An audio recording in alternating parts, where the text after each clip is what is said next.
अमन के दुश्मनों का एक और बुज़दिलाना वार। कराची धमाकों से गूंज उठा। शाहराह फैसल पर दहशतगर्दों का कराची पुलिस चीफ के दफ्तर पर हमला। अंधाधुंध फायरिंग, दस्ती बम फेंके। पुलिस और दहशतगर्दों में फायरिंग का तबादला जारी। 2 दहशतगर्द हलाक, 3 एहलकार जख्मी। दहशतगर्दों की जानिब से भारी और खुदकार हथियारों का इस्तेमाल। दहशतगर्द पुलिस ऑफिस में दाखिल हो गए। दफ्तर के अमले ने खुद को कमरों में बंद कर लिया। दहशतगर्दों की कमरे खुलवाने की कोशिश। पुलिस और रेंजर्स की भारी नफरी मौके पर मौजूद। पुलिस हुकाम का कहना है दहशतगर्द अखबी रास्ते से दस्ती बम फेंकते हुए दफ्तर में दाखिल हुए।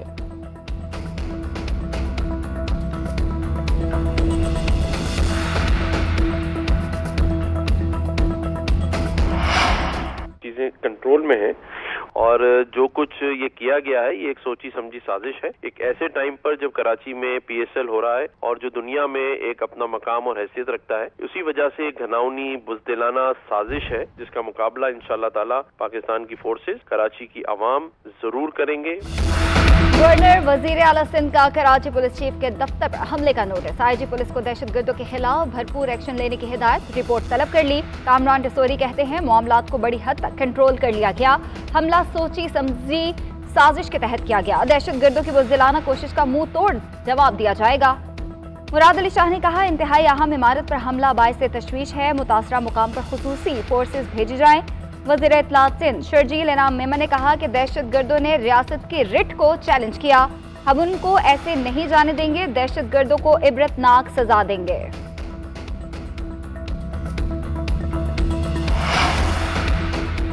सिंध पुलिस के एहलकार दहशतगर्दों का मुकाबला कर रहे हैं। वज़ीर दाखिला राना सनाउल्लाह कहते हैं विफाक सिंध को हर मुमकिन मदद फराहम करेगा। कराची पुलिस हुकाम ने बताया कि 6 से 7 दहशतगर्द इमारत में दाखिल हुए।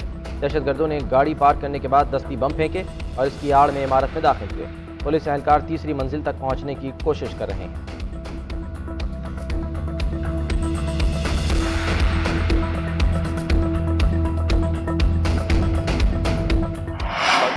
इमरान खान का बुध से जेल भरो तहरीक शुरू करने का ऐलान। कहते हैं ये हमें जेलों से डरा रहे हैं, हम जेलें भर देंगे, इनके पास जगह नहीं बचेगी। जेल भरो तहरीक का आगाज लाहौर से किया जाएगा, जिसके बाद इसका दायरेकार पूरे मुल्क में बढ़ाया जाएगा। खिताब करते हुए कहा इदारों पर दबाव नजर आ रहा है, हुकूमत इलेक्शन से भाग रही है। हम इंतजार कर रहे हैं कि इलेक्शन का शेड्यूल कब आएगा। चीफ इलेक्शन कमिश्नर इलेक्शन की तारीख नहीं दे रहा। 90 दिन के बाद एक दिन भी निगरान हुकूमत गैर आईनी होगी। हुकूमत अदलिया पर दबाव डालकर इलेक्शन आगे ले जाना चाहती है। इससे ज्यादा खतरनाक बात नहीं हो सकती कि अदलिया आइन पर अमल ना करवा सके। महंगाई के हवाले से बात करते हुए बोले ये कहते हैं मुश्किल फैसले किए, क्या कीमतें बढ़ाना मुश्किल फैसले है? हम भी IMF प्रोग्राम में थे, कीमतें नहीं बढ़ाई थी। मुस्लिम लीग नून का परवेज इलाही की मुबैना ऑडियो लीक की तहकीकात का मुतालबा। एहसान इकबाल कहते हैं चीफ जस्टिस से इल्तजा है, ऑडियो लीक्स की शफाफ तहकीकात होनी चाहिए। मैच फिक्सिंग की तरह मुबैना केस फिक्सिंग सामने आ रही है, ये मामूली टेप्स नहीं। इन्होंने निज़ाम आदिल पर बड़ा सवालिया निशान खड़ा किया है। अगर ये टेप झूठी हैं तो इसके जिम्मेदार को कड़ी सजा मिलनी चाहिए, अगर सच्ची हैं तो इसका जवाब आना चाहिए। हम अदालती तनाज़ात के मुतहम्मिल नहीं हो सकते।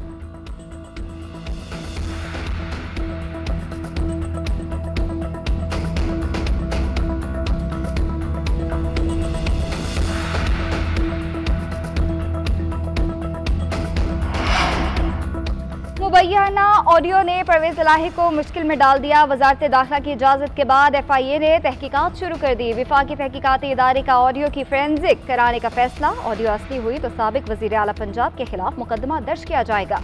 परवेज इलाही कहते हैं ऑडियो में कोई गलत बात नहीं की।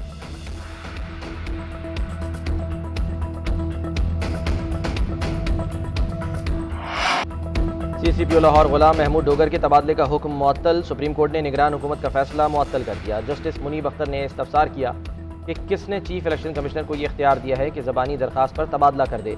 कोई मिस्टर X कॉल करके तबादले का कहे तो क्या कानून इसकी इजाज़त देता है? सेक्रेटरी इलेक्शन कमीशन ने अदालत को बताया कि पंजाब हुकूमत ने 23 जनवरी को गुलाम महमूद डोगर के तबादले की ज़बानी दरखास्त की। 24 जनवरी को तहरीरी दरखास्त आई। 6 फरवरी को मंजूरी दी। जस्टिस एजाजुल हसन ने रिमार्क्स दिए कि ज़बानी दरखास्त आई, मंजूर हुई और अमल भी हो गया। अमल दरामद के बाद ख़तों किताबत की गई। बादियुन नज़र में गुलाम महमूद डोगर का हुक्म कानून के बरखिलाफ था। अदालत ने इलेक्शन कमीशन की ट्रांसफ़र पोस्टिंग्स पर रिकॉर्ड पेश करने के लिए मजीद वक्त देने की इस्तदा मुस्तरद कर दी।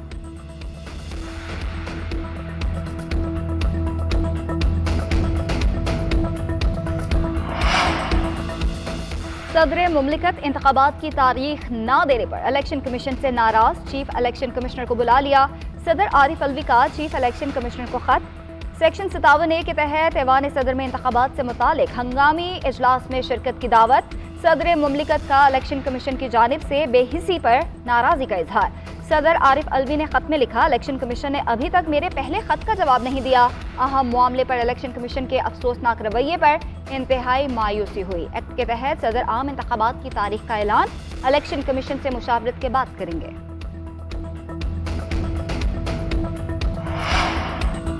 घड़ी बहुत तेज चल रही है, 90 रोज खत्म होने वाले हैं। इलेक्शन कमीशन का वाहिद काम इंतखाबात कराना है और इसके लिए भी मजीद वक्त मांग रहा है। चीफ इलेक्शन कमिश्नर खुद ही पूरा इलेक्शन कमीशन बनकर कैसे फैसले कर रहे हैं। CCPO तबादला केस में जस्टिस मुनीब अख्तर के रिमार्क्स। जस्टिस एजाजुल एहसन ने कहा, इलेक्शन कमीशन का काम सिर्फ शफाफ इंतखाबात करवाना है। पंजाब में इंतखाबात में ताखीर का मामला पहले ही चीफ जस्टिस को भेज चुके हैं। सुप्रीम कोर्ट ने Islamabad high court bar association की पंजाब में इंतखाबात की दरख्वास्त पर हुक्म जारी करने की इस्तदा मुस्तरद कर दी। जस्टिस एजाजुल एहसन ने इस्तफसार किया कि चीफ इलेक्शन कमिश्नर कहाँ हैं। सेक्रेटरी ने बताया उनकी तबीयत नासाज है।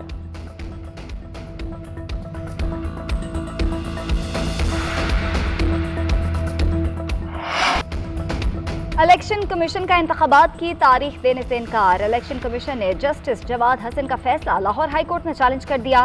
दरख्वास्त के फैसले तक सिंगल बेंच का फैसला मुअत्तल करने की इस्तदा। अपील में मौक़िफ़ इख्तियार किया गया कि सिंगल बेंच ने हक़ाइक़ का दुरुस्त जायजा नहीं लिया।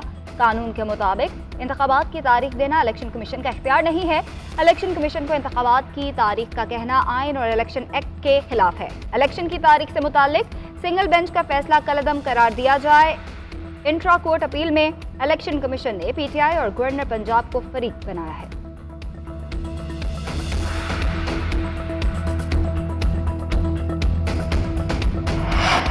सेनेट और कौमी असम्बली में वज़ीर ख़जाना इसहाक डार अपोजिशन के निशाने पर जमात इस्लामी के सेनेटर मुश्ताक अहमद ने इसहाक डार को मिनिस्टर इन्फ्लेशन, मिनी बजट को स्याह दस्तावेजात और डेथ वारंट करार दिया। कहा, इन लोगों के मुर्दे दफन करना मुश्किल हो गया। सेनेटर शहजाद वसीम बोले, मिनी बजट के नाम पर मेगा अजाब मुसल्लत किया गया, जहर खाने को पैसे नहीं। GDA रहनुमा सायरा बानो ने कहा, आवाम को सादगी का भाषण देने वाले खुद कुर्बानी क्यों नहीं देते। इसहाक डार ज़रा 50,000 कमाने वाले का बजट बनाकर तो दिखाएं।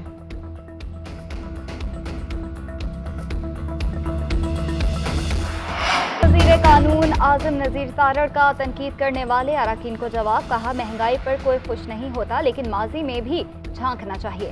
तेल पर लेवी का IMF से मुआहदा किसने किया? बिजली के टैरिफ पर IMF से मुआहदा करने वाला कौन था? ये मिनी बजट वो है जो आप अपने दौर में लिख कर गए थे।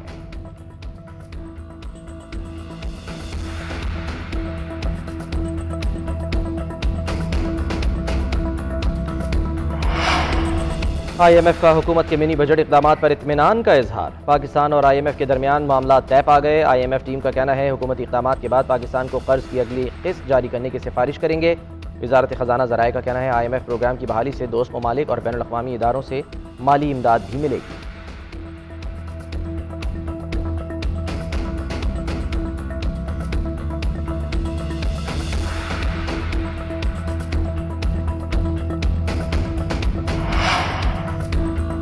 मुल्क में महंगाई का तूफान शरह 38.42% की बुलंद तरीन सतह पर पहुंच गई। एक हफ्ते में महंगाई की शरह 2.89% बढ़ गई।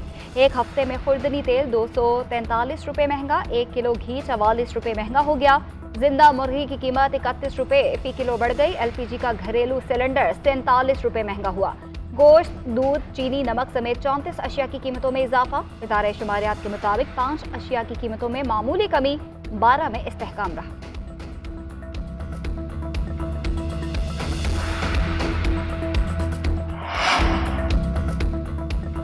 मोदी सरकार बरसगीर की तारीख मस्त करने पर तुल गई। हिंदुत्व के पैरोकारों ने मुसलमानों का मजहबी तशख़्ख़ुस खतरे में डाला। नफरत की आग में शहर भी लपेट में आने लगे। BJP के MP का योगी आदित्यनाथ, अमित शाह और मोदी को खत। लखनऊ का नाम बदलकर लक्ष्मणपुर या लखनपुर रखने की तजवीज़। 600 साल पुराने शहर का नाम तब्दील कराने के लिए मुजाहरे किए जाने लगे। माजी में भी इंतहा पसंद मोदी सरकार ने इलाहाबाद का नाम प्रयागराज, होशंगाबाद का नाम नर्मदापुरम और उस्मानाबाद का नाम दराशिवर रखा था। लखनऊ के साथ गाजीपुर का नाम विश्वामित्र और बहराइच का नाम सलदेव नगर रखने का मुतालबा भी कर दिया। और पाकिस्तान सुपर लीग सीजन 8 के सुपर मुकाबले सुल्तान काज ज़ल्मी को जीत के लिए 211 रन का हदफ। पहले रुसो की शानदार सेंचुरी, 75 रन बना डाले, 12 चौके और छक्के लगाए। कप्तान मोहम्मद रिजवान ने 66 इनिंग्स खेली।